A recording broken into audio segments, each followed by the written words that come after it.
పంజాబ్, హర్యానాలకి ఉమ్మడి రాజధాని చండీగఢ్. ఇప్పటికి గూడా రెండిటికి వేరు వేరు రాజధాని లేవు.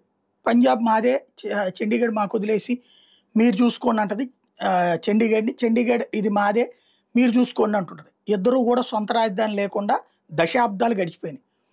ఇప్పుడు ఆ చండీగఢ్ మీద ఎవరి పెత్తనం లేకుండా ఉండేందుకు కేంద్ర ప్రభుత్వ పెత్తనం పెట్టేందుకు ఓ ప్రయత్నం చేసింది మోడీ సర్కార్. రాజ్యాంగ సవరణకి రెడీ అయింది.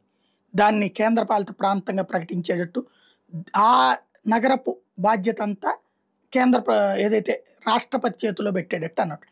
దాంతో నిన్న అన్ని విపక్షాలు ఒక్కటైనాయి.